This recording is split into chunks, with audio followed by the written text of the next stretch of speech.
To want to become a leader, I don't really want to follow somebody whose aspiration is to be a leader.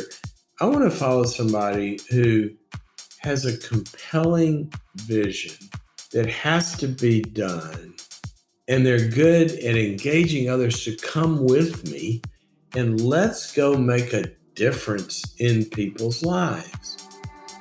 That's Dr. Henry Cloud, acclaimed leadership expert, clinical psychologist, and New York Times bestselling author.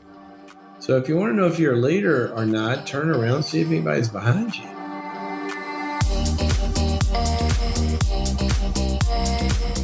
I'm Michael Mogul, founder and CEO of CRISP, the nation's #1 law firm growth company. I've built my business through practice, not theory. CRISP started with just $500 to my name and has grown to over 8 figures in revenue over the last few years, earning a spot on the Inc. 500 list of the fastest growing private companies in America. Our approach has been to take everything we've learned about generating massive growth within our own organization and help the country's most ambitious and committed law firm owners do the same for theirs. In each episode of this podcast, I sit down with innovative market leaders from the legal industry and beyond to learn from those who thrive in the face of adversity, challenge the status quo, and define what it means to be a true game changer. I sat down with Dr. Henry Cloud to discuss why your success in life is equal to your ability to confront difficult situations, the motivation shared by the most effective leaders, and why transformational leadership focuses on unity rather than division. The climate we live in, if you want to start an explosion, just open your mouth. And you can pick an issue, but it is a tough place to lead now if you want to be a unifier and not a divider. Our biggest problem right now is division. That's coming up on the Game Changing Attorney Podcast.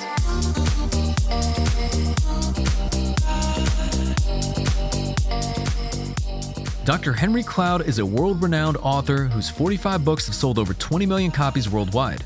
As a clinical psychologist and leadership expert, Dr. Cloud works with executives and leadership teams in a variety of industries to achieve improved productivity, alignment, and success. I began our conversation by asking Henry about the genesis of his leadership journey. It began by, I was a competitive golfer and I got recruited to play college golf, and I was pursuing that dream, and that's all that mattered to me. I happened to be at that time a accounting and finance major, and I always thought if I didn't do something in the golf world that I would go to law school. So I actually always wanted to be an attorney. And then halfway through, I had an injury and my game was suffering. I wasn't playing well. I had to quit. They couldn't fix my hand, and so then I had a sort of wake up call in life and started studying psychology and a lot of, spiritual development stuff. And I got my life sort of back on track, the existential crisis of a 20-year-old, right? And so in that, I got really interested in psychology. And then I went into the field of clinical psychology. My first job was in a leadership consulting firm. And so I actually started out as a clinician, but with an emphasis on working with high performers and businesses and CEOs, both in the clinical side and the leadership side. Then I started a company later in my 20s, actually. I decided, why don't we go buy a psychiatric hospital and one that we can control and do right. I went out and raised the money and put the team together and went out and tweaked the model a little bit and started a company and had hospital units and treatment centers in about 40 markets in the Western United States. And so I ran that business for 10 or 12 years and then sold it to a private equity group. And then by that time, really loved working with CEOs and businesses. And that would have been kind of late 90s. And that's what I've had a boutique practice. I work with CEOs of public companies, Wall Street firms, all the way to pretty large, private entities, and enjoy it. I just love working with CEOs and companies and their cultures. So that's the short version. So I read, and I believe this is in your bio, but I wanted to ask you about this, if you could help me define this, because it says that Dr. Cloud became interested in how clinical, psychodynamic, ego psychology, and object relations theory integrated with human performance past the clinical areas. If you could elaborate on what that is. I don't know what bio that bio must have been written for us like a graduate school or something. But it does get us into kind of what I believe about leadership. When I first went in this field, I was trained in all those schools of psychology. That particular description, that's really about character structure, and it's how humans are glued together. And by character, I don't mean just morals and ethics. That's an aspect of character function, but also emotional intelligence, your ability to persevere, how you lean into crises. Do they excite you? Do you resolve them? Do you get angry and scream at everybody? Do you have, executive functions to be able to finish a project and allocate resources? All that has to do, said in another way, is somebody ready, aim, fire, or are they fire, ready, aim? That's a lousy leadership style, but it comes from how somebody's glued together. So I really got interested in, if you go to every board squabble I've ever been called into, the CEO and the chairman are at war, or the board's got to remove somebody from a leadership position, or even in departmental squabbles, it is just never about, it's never about the person's IQ or about their business acumen. It's always about their leadership style and these characterological, the way the equipment is glued together. So I got really interested in the way that human construction interfaced with leadership and getting results. And that's kind of what all that means. I got really, these fields weren't talking to each other. You go to the leadership literature, and you know what? Everybody's got a problem. If you're good at something, you're screwed, because you're good at law, or you're good, we're talking to attorneys, you're a litigator, or, you do M&A, or, you do contractual stuff, and you're really good, and you develop an expertise, and then everybody comes to you, crap, I got more work than I can do. Or then you take on an associate. Now you got a team. Well, you're really trained to do litigation, but now you're a leader. You got two jobs. You were trained for one of them. You weren't trained for the other one. And there's a whole discipline of leadership that is just like learning law. It's just like, how do torts work? You got to learn this stuff. And so I looked at all that leadership, which is very important stuff. But then people go out there and try to pull it off. And then they find out they're the tool, and they're the ones who has to cast vision. They're the one who has to create strategy or execute. Or what if you're conflict avoidant and you got to hold people accountable? Now it gets into the personal issues. So I just really came to believe that those two were, I call it the middle space. And that's where I hang out, in between how humans work and how leadership works, and putting those two together. That's kind of how I see it. And when it comes to leadership, where do you see most CEOs and business leaders go wrong?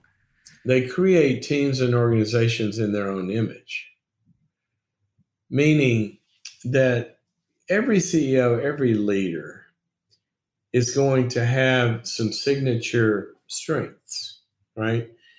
And they're also going to have some characterological strengths, like the way that they just are as a human, apart from their gift set, right? Some are highly relational. Some are more introverted. Some are highly confrontational. Some are direct. Some are more kind of consensus building and all of that kind of stuff. That's just kind of personal makeup. But what happens is, when you start to run an organization, there's a reason, and this isn't just CEOs. It's people that lead departments and all that. But there's a reason why we use the words CEO as opposed to COO or CFO or CMO or whatever. It's Chief Executive Officer. Now, if you get into the psychology, that is just, that's neuroscience. You have a prefrontal cortex that does something called the executive functions of the brain. All right. Now, easy way to think about this is a German Shepherd just barks, right? The postman comes, FedEx, she just barks. You've never seen a German Shepherd or a Doberman bark and then stop and go, I wonder if that was helpful. Is that going to get me closer to where I want to be on Thursday? Did I bark loud enough? See, they're just running along their patterns. Well, most CEOs, they just bark. They see a crisis, they run in there and they do it. They see an open market, they run in there. And that's how they're wired, which is great, except they don't have all of the gifts of the executive functions. See, an executive has got to, number one, see something that doesn't exist, a vision. You got to have a desired future state. I see a day when this firm has 100 different attorneys in several different lines, and we're changing community. There's a vision. All right.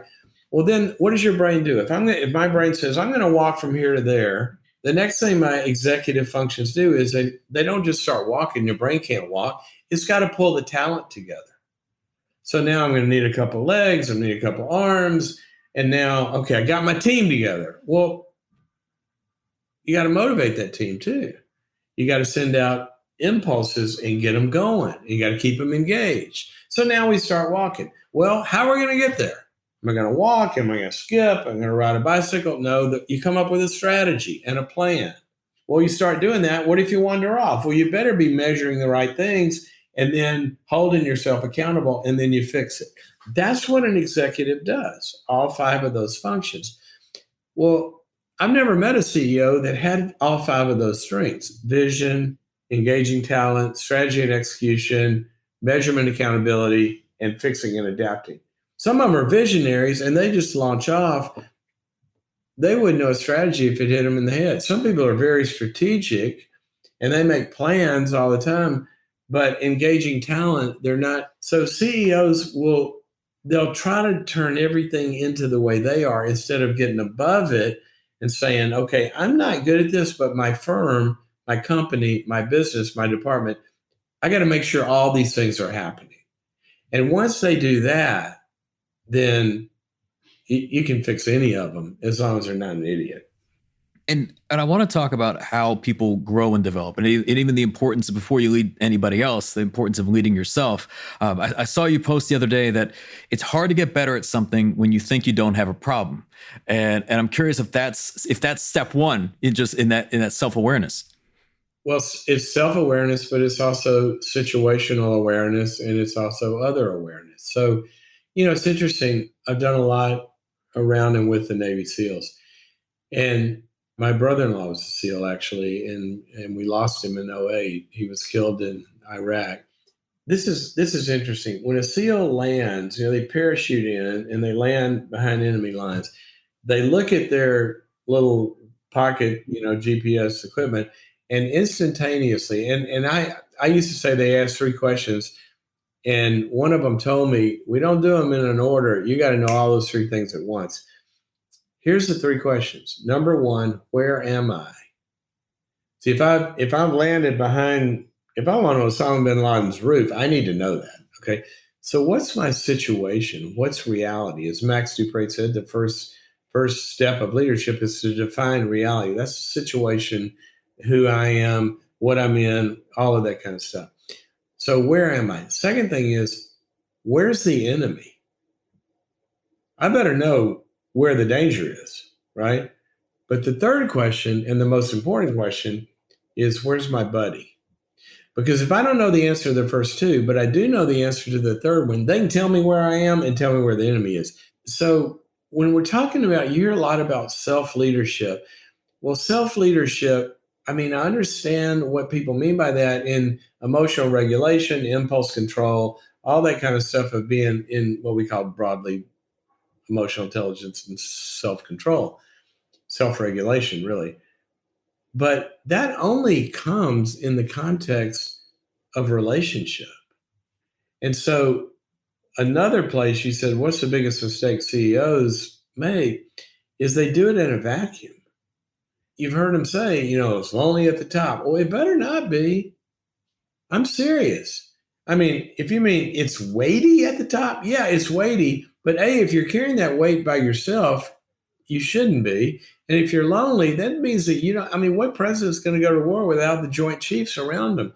And so that's another mistake that CEOs make. I wrote a book called The Power of the Other, and it's about high performers are never doing it by themselves. And that's a big one. Being a leader can often be thankless and requires significant pain tolerance. I asked Henry why he believes people choose to become leaders and what the repercussions are if you do it for the wrong reasons. That's a really robust conversation because a lot of people want to become leaders for the wrong reasons. First of all, they have an idealized picture of leadership. You know, I always tell people if you want to become a leader, then you need a lot of problems and a lot of pain. And then you get good at solving those problems. And when you do, then people go, oh, and they give you bigger problems. So you graduate to bigger problems, the better you get. That's your future, right? When the president sits down at his desk every morning, they give him a book of really bad, bad situations. So, but they have an idealized. They see the pomp and circumstance. Everybody respects them, and they sometimes they're trying to overcompensate for their own sense of powerlessness or self-image or whatever. So, a lot of it can be wrongly motivated, and that's I don't know why. I mean, why would they want to do it? Well, that's a reason they want to do it. It's not going to work. Secondly, like you said, to want to become a leader, I don't really want to follow somebody whose aspiration is to be a leader. I want to follow somebody who has a compelling vision that has to be done, and they're good at engaging others to come with me, and let's go make a difference in people's lives. Now, that's a really good, and it's not even, I'm not trying to be a leader, I'm trying to change something. And when people have a passion and a belief that it can be done, and they have the competency to do that, then and they start down that path, they can't not do it. Well, they start down that path, and I want to go, can I go? That's leadership, not I want to be a leader and everybody get in line. So if you want to know if you're a leader or not, turn around, see if anybody's behind you. And in a way, you kind of look to the root of why would someone become an entrepreneur or start a business. And I found that when you ask enough why questions, it typically comes back to freedom. And I've heard you say that freedom equals responsibility. If you could elaborate on that. Well, freedom equals responsibility, which ultimately, said correctly, equals control. Okay. And I like to make sure that freedom equals responsibility and control equals love, meaning that all three of those have better be equal. So if I'm free to do something, so I start my own business, right? That's an exercise in freedom or autonomy. Nobody's making me, nobody's telling me what to do, nobody's going to tell me what it's going to look like, et cetera, et cetera. I'm going to start this if I'm an entrepreneur. And that's a great drive that people have. And the good thing about it is if I'm free to do that, now I'm responsible for it. Okay. Which means if something's wrong, that's my problem, nobody else's. That's real ownership. Okay. But the good thing about taking responsibility in life is if I'm responsible for it, I control it. And if I realize that I'm in control of what I'm responsible for, that gives me incredible agency and I'm no longer a victim. So I got my own business, things aren't going well. Well, I've got to look to myself to what am I going to do to make that different? And that may mean engaging others' help, but still, I got to ultimately, the subtitle of one of my books says, I'm ridiculously in charge. And a lot of times people start to play victim and they don't realize, no, look, this is your baby. Whatever results you're getting or morale or whatever it is, you're either causing that or you're allowing it. One of the two. You're either creating it or you're allowing it. That's control. And what an incredibly freeing realization that is. I can actually determine as an entrepreneur, I can determine which way we go, what we do, how fast we grow, how fast we don't, what markets we get into, this and the other. Nobody's telling me what to do if I'm in control. And even if you're in a department and you got a good boss, they're letting you operate that way within certain certain boundaries anyway. You're empowered to do that. And then the third piece of that is love. So when I'm executing control and responsibility and I'm using my freedom, I always want to have that measured by, am I doing anything hurtful or destructive to myself or to others? And if you keep all of those equal, that's a pretty good formula. Law is about going into a courtroom and defining who's responsible for what. Well, who had control of it when it happened? That's a big freedom and control. And if they do something that's loving, they go free, right? But if I use my freedom and I control to, run this company and I poison a bunch of people, I ain't going free no more, right? Because love broke down. That's what I told my girls when they became teenagers. Look, you're going to want a lot of freedom. I want you to have all you can get. But your freedom is going to be equal to the responsibility that you use and how much self-control. And we're going to measure that by, are you doing something destructive to yourself or others? If you keep those, realize those are always going to be equal, here's what happens. If you use it responsibly, your freedom goes up. But if the responsibility goes down and you're hurting yourself or others, your freedom's going to go down too. Because I'm going to always make those equal in your life until you're 18, and then you can worry about it yourself. And speaking of being ridiculously in charge, I want to talk about boundaries. I know that when this book came out, Boundaries for Leaders, that's one of the things I know you became very well known for. But how do you define a boundary? The same way your attorneys do. A boundary is a property line. When you think of a property line, and you go to a plot map and here's where the boundaries are. And once we know what the property line is, then we know exactly what we're talking about. Who owns it or who has control of it? Even if you lease it, you've purchased control of that. You have agency. Okay. So a boundary defines a property line, what I'm in control of and own, and have the freedom to do what I want to with in this certain lines. But once I step over that boundary line, now I'm either a trespasser or I'm a thief, or I'm an invited guest because somebody else and I entered into a free will choice at will covenant, right? Both executed are. So interpersonally, the way we define boundaries are, you are a person, I'm a person, you're responsible for yourself, in control of yourself. Okay. You have freedom to do whatever you want to. And so do I. And that's the way relationships work. Now, if I step over the line and I start to try to control you, manipulate you, violate you, hurt you, you can scream foul. And that's where the property line of setting boundaries and limits becomes very, very important, especially in running a business. And I guess the final thing I wanted to ask in regards to leading yourself, you've said before, then lead yourself in a manner that protects the vision. What do you mean by that? So conduct yourself in everything you do and make your choices and all of that in a way that protects the vision. Yes. Now, here's the thing. The leader ultimately is the steward of the vision. Okay. It's your vision. Now, that may be the CEO, but it also could be in a department. For example, you work with attorneys. I work with, all sorts of companies. And generally, when you're in the C-suite, right, when you're talking with the CEO, generally there's a general counsel there. Give you a great example of this.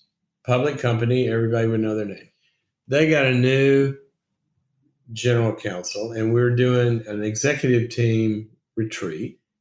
And we're integrating the new general counsel, onboarding, into the executive team. And I'm talking about vision. And we did a lot of work with not only the company vision for sure, but what is each vice president or, whatever they call them in this, say, the general counsel, the CFO, the CMO, what's your vision for your department? So here's a great example. We did a lot of work, and this general counsel and his team comes back. This is our vision for the legal department of this big company. We are the people of yes. We are the people of yes. Now, what does that mean? Well, generally, marketing wants to do something. They go to legal. No, you can't do that. R&D wants to do something. Well, no, you can't do that. They wanted to be seen and branded. The legal department, you come to us because we're going to work with the law to find a way that you can do what you need to do. We're not just the no people. See, that's a vision. And you talk about a change in culture with all of those attorneys. And now we're not just the people that everybody's always bugged at because we say no, but we're working with them and we're an integral part of this team to find out how we can go do what we want to do. That's a very different accelerant in a business fueled by the legal department because the general counsel was the owner of that vision. And so then what's he doing in all of their meetings is they got a very different flavor. And the way they're looking at R&D now is not at, oh, we got these out of control teenagers down there that want to blow up the farm. They're looking at, these are our partners where we can go make a lot of money together and we can go reach our vision. We can go help a lot of people. Let's go figure out, let's get deep in the weeds with them and collaborate and figure out how we can go do this. Totally different culture just because a general counsel had a different vision. And speaking of, I want to go down the angle briefly, if we can, of leading others, particularly when it comes to having difficult conversations. And I know you've written a book about this. This is, I think, a more popular topic now than ever. Why do so many people seem to struggle with having difficult conversations and how most of them approach it versus how you believe they should approach it? Well, why do they struggle? Let's get to that first. I remember back in my hospital days, I was doing a group one day in the hospital, and these two women got into conflict. Something had happened on the unit. One, we always say bring it up in group, right? So they're in group, and one of them saying, "Well, I didn't like it when you did this," and the other said, "Well, they start talking about it, and they're processing this difficult conversation." So I'm looking over here. There's another lady over here. And she looked like my German Shepherd when she wouldn't understand something. She kind of turned her head. And I said, stop, guys. What are you thinking? And she said, I've never seen that. I said, seen what? She said, that. I said, what do you mean that? She said, well, she was mad at her and she told her and she's listening and they're working it out. And she said, where I come from, I've never seen that. Somebody'd be dead by now. Somebody be hit on the head with a skill. I have never seen that. So why do we have difficulty? Well, a lot of times people come from training grounds, which is basically a lot of times your family of origin, your teacher, your coaches, all of that. When these patterns and maps of the world are getting formed, you've never seen it go well. You've tried to give feedback. You've seen somebody get defensive. You've seen them shoot the messenger. You've seen them never talk to you again, all of this stuff. So a lot of times people are having trouble doing this, but they're coming by it honestly, and they've had bad experiences. Secondly, not only do we have bad experiences, but we also lack the skills. You don't have an attorney listening that just read a book on litigation and now they go do it. No, they did mock trials. They had to develop the skills. They had to write briefs that were sent back to them. They had to learn to craft an argument. And so one of the big things that's really, really important that am I walking into a conflict feeling like I have the skills and the ability to move towards that conflict?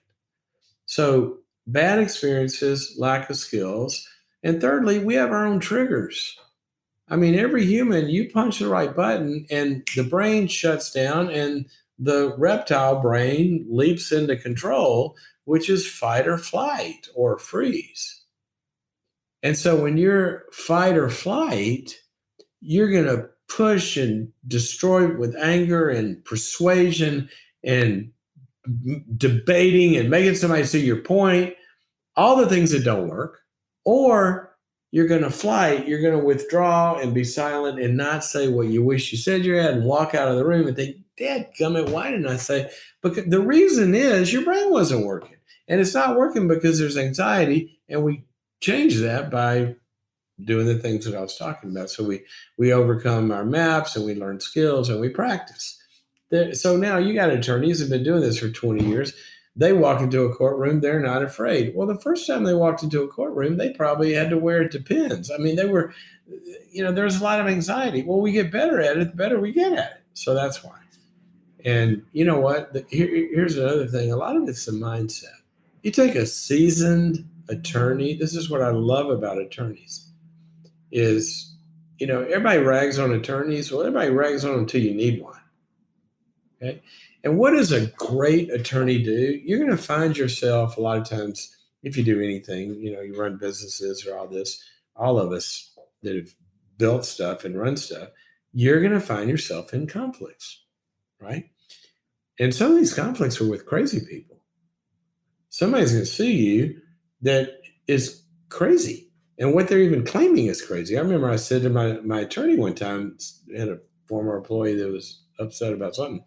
I said, well, obviously he doesn't have a case. The attorney goes, in California, a person has a case if they feel like they have a case in employee. And so, some of this stuff, it gets into serious situations when you're in conflicts or a deal goes south or whatever. Well, the client is anxious. Well, one of the things a great attorney does, they have the skills to sit down at this table and get these partners that are on opposite sides of the table. They have the skills to get them on the same side of the table and put the problem on the other side of the table. That's one of the big things that I work with is helping people to enter into, to be like a good attorney and sit down in scary situations and lean into them. The word confront comes from the Latin word to face something frontally, to come together and frontally look at an issue, not be an ostrich and put our head in the sand, but we're going to look at this issue. It's not an adversarial term. It shouldn't be, but in our heads it is. So we got to have a mindset of great performers lean into. I wrote a book called Integrity, and one of the qualities was to embrace the negative. Great performers, they chase problems. They chase conflicts so they can resolve it to get past that obstacle to the next level. Your success in life is equal to your ability to confront. And that's almost the definition of a good law firm, is they go in and confront obstacles and conflicts with people, or potential obstacles and conflicts, face them squarely and find a way through it. And that's a positive thing, not a negative thing. We're seeing more division than ever in our society today. I asked Henry to elaborate on how leaders can approach conflict with compassion. We got practical ones, you have personal ones, and you've got kind of, let's call it the larger Weltanschauung of kind of where we find ourselves right now. I think that practically speaking, what happened in leadership was the things that kind of make everything work, which are how we're connected, what our structures are, our schedules, our routines, the way we do things, kind of what people have control of and what they don't, their ability to exercise their gifts and all that. So you're floating along a certain way. And then COVID comes, and it just was like a tsunami that obliterated your ability to connect with the people you lead and your customers. It did away with all of the structures of, used to have meetings here and used to, and schedules. It did away with all of that. You don't have control of a tenth of what you used to have control of. Well, let's get 300 people together and take it. Oh, well, you can't do that anymore. And you lost control of everything.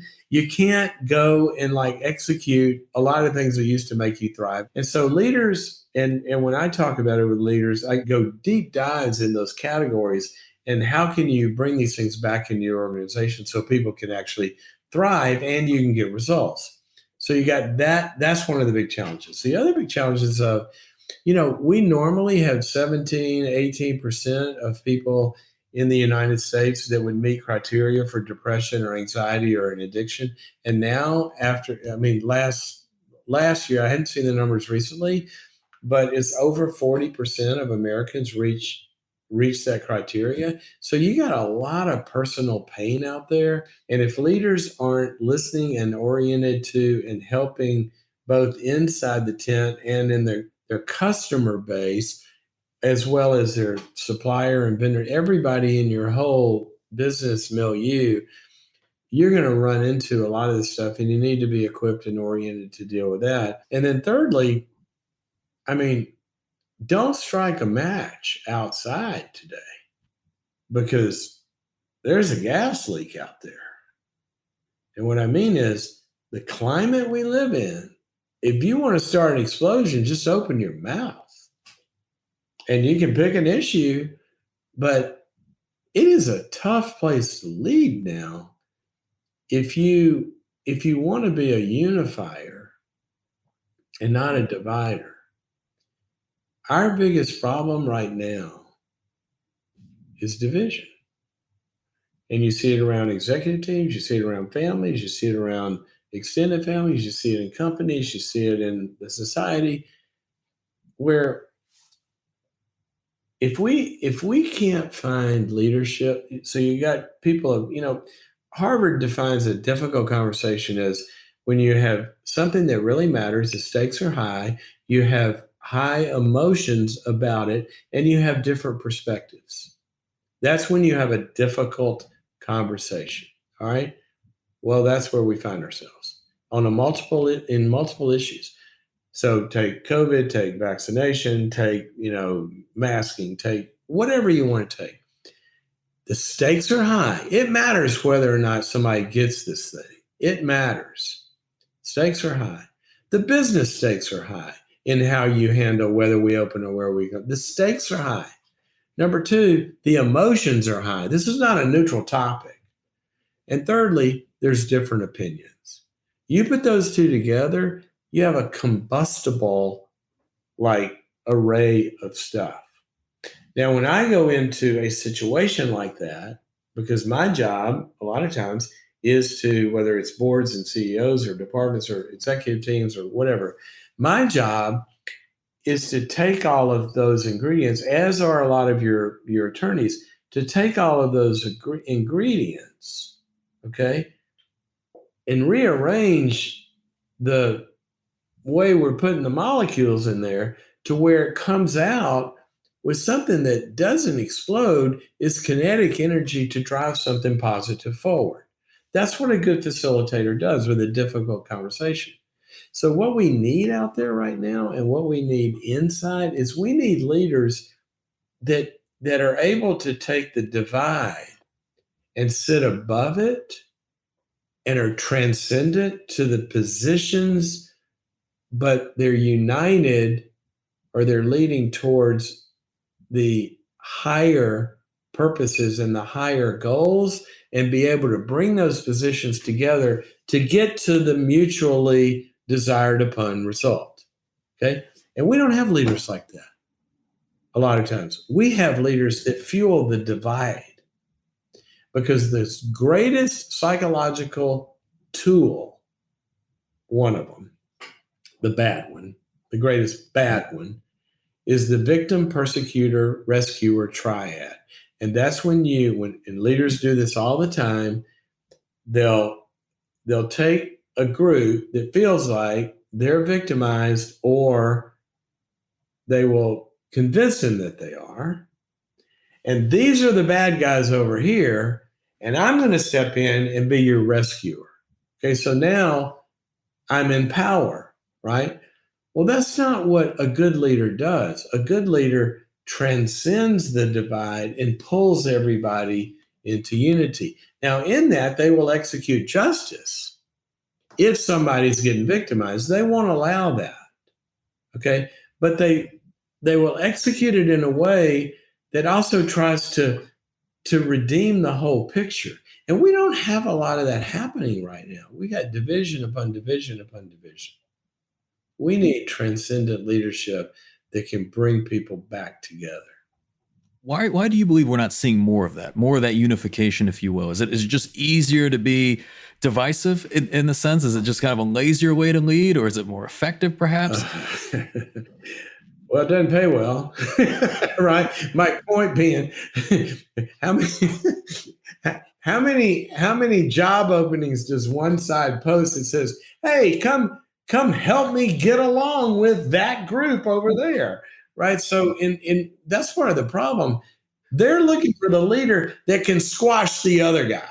Okay, so I'd say that it's hard to find the job opening. Well, because here's the problem, and you see this in any kind of reconciliation process.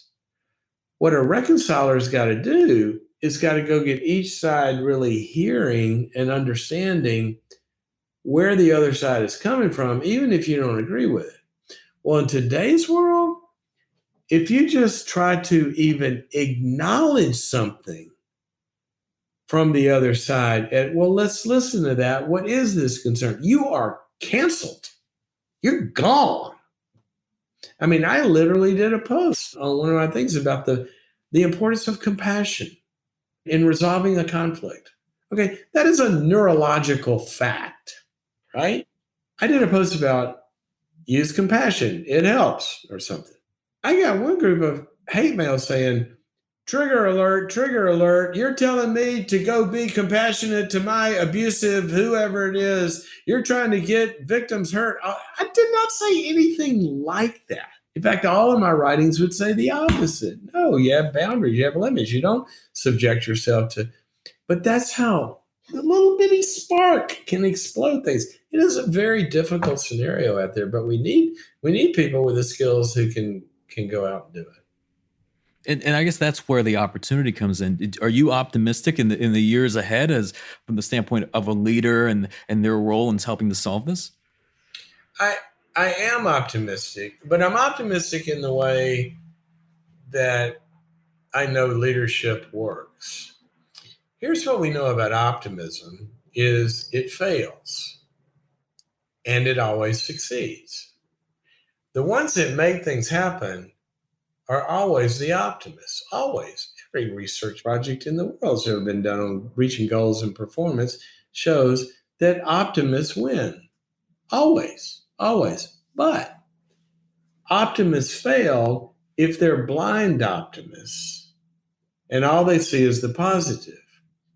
It's like, was it General Stockdale that said, basically, a leader is going to accomplish great things when, number one, they have the 100% conviction and belief and hope that, yes, we can win, we can beat this, aligned with 100% open eyes and embracing of how hard this is going to be and what the obstacles are. When the Navy SEALs are commissioned to go, you're going to go get this guy. If they don't believe and have hope that they can do that, it's a no-go. It's a no-go. They don't do the mission. That's why they get to the hit go button on assessing risks and whether or not we go forward. I just did an event with General McChrystal, and they talked about getting to that right number. Okay, they got to know we can do this. But how do they spend the next however many days looking at every possible way that they can get shot? Because this is not going to be easy.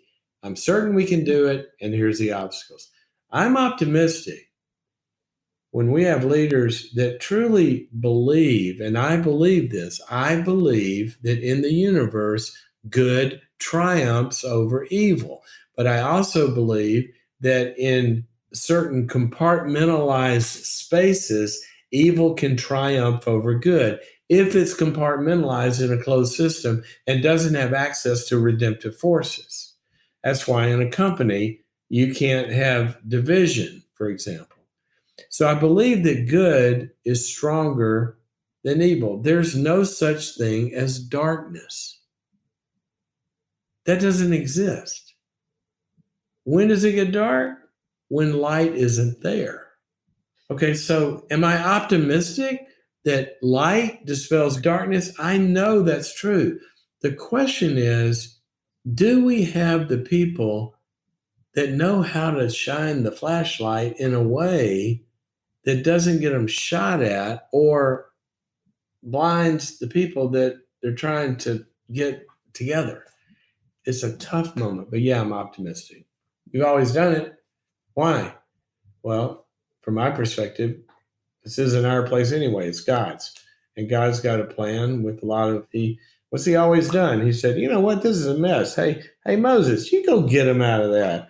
This is a mess. Hey, Martin Luther King, you go get him out of that. This is a mess. Hey, Abe, can you go get him out of this?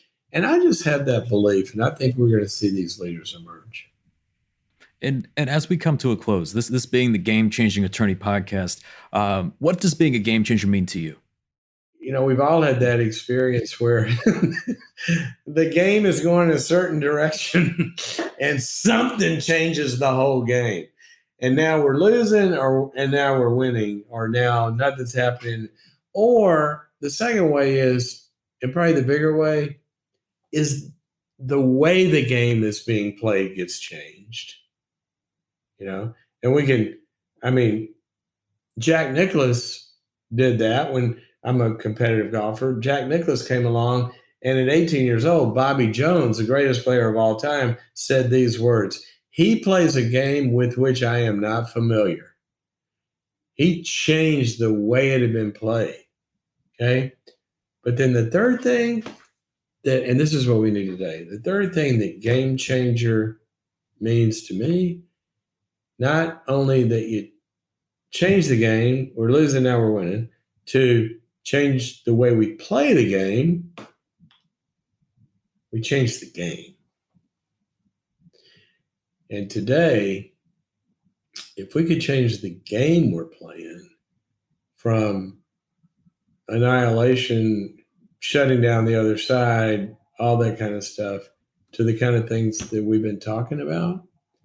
You know, if a law firm, if a department can change the game from being the regulation parent to the accelerator of how we get deals done, that's a game changer. That's what it means to me. If Steve Jobs can democratize listening to a song from, I don't have $12 for an album, but I got 99 cents, that's a game changer. Change the game. Change the whole game. I want to give a huge thank you to Dr. Henry Cloud for taking the time to speak with us today. You know, what particularly resonated with me was when Henry said that if you want to know if you're a leader, turn around and see if there's anyone behind you. Only by having a team of aligned and accountable individuals can you affirm your position as a leader. You've been listening to the Game Changing Attorney podcast with me, Michael Mogul. If you enjoyed this episode, I'd really appreciate it if you can leave a review and share this podcast with at least one other ambitious law firm owner. And you know what? Maybe more than one. For more information on our interview with Dr. Henry Cloud, see the show notes for this episode in your podcast app or visit GameChangingAttorney.com. And join us next time, and we'll be talking to renowned attorney Ken Feinberg, who served as the special master to the 9/11 Victims Compensation Fund and is the inspiration behind the film Worth, starring Michael Keaton. Money is a pretty hollow substitute for death or life-altering injuries. And the idea that you would provide a mother and father who lost a son at the World Trade Center, you provide them, $3 million and expect thank you? Justice? No. It's mercy, but it's not justice. That's next time on the Game Changing Attorney podcast.